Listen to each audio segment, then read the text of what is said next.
All right, listen up, dog owners. Are you ready for some new tactics to help your furry friends stay well behaved at all those upcoming holiday gatherings? Well, we'd now like to welcome Liz Catalano. Thanks so much for being here with Coventry Dog School, of course. Thank you. Thanks for having us. It's great to have you here, and of course, along with Remedy, keeping a low profile here, your furry friend. My furry friend. She's being so well behaved right now, but it's an important question because we know the holidays take all of us out of our normal routines. We're talking about guests, food, so many other things. First things first, what can we do to kind of smooth things over with our pets as these guests arrive, etc.? Well, the first thing I would suggest is getting them some exercise before the guests arrive. So if you can run them around outside, let them chase a ball or a frisbee. Of course, with Aussies, chasing balls and frisbees are easy, but having them burn off a little steam, and then when the guests come over, things will go a little bit better. If I'm talking about friendly dogs now, so if you have a dog that has some issues with people, then you might want to seek some professional training advice. But keeping them on leash when people come in, and having them offer treats for sits and things like that will prevent some of that jumping behavior that you normally see.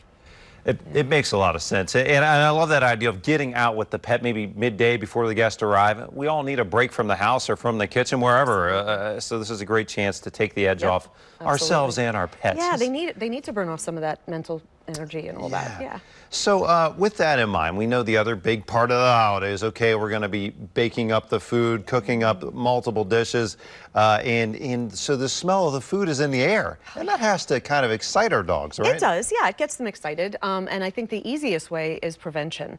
So using things like baby gates to keep the dog out of the kitchen while you're cooking. You don't want to see your turkey running through the living room No, in the dog's mouth.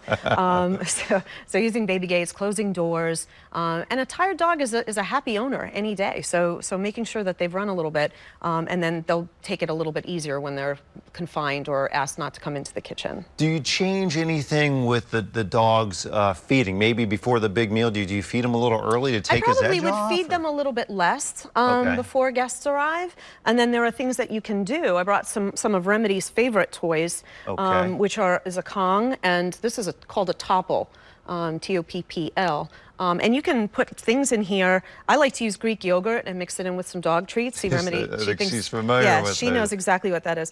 And then I can freeze it and put it in the freezer for her. And then when she's back here, girl. Then when I'm ready, so I might do it the night before when I'm making all the other food. I can put it in the freezer at night, and then the next day when I'm ready to have guests over, I could give it to her and have her work on that. That's a great tip. So basically, you're going to stuff one of these with that your food of choice. My food of choice, yeah, and freeze it rock solid. Yes, you and do. Now the dog is going to have quite the project getting it out. Yeah, and if you look inside, this has all like little, wobbly things, so it's harder to get it out. So yeah, Remedy thinks that that's great, and she gets a lot of her dinners that way. Yeah, and that's a way to keep them busy and occupied. Busy. I mean, dogs eat out of bowls, and then what are they supposed to do with the rest of their day? Yeah. So this makes them work a little harder for it, and they find it fun. Oftentimes they seek their next meal, it seems like immediately. You got to think about before we domesticated them, how they had to search for their food. That's right, they're always looking to so there's a little bit of that left.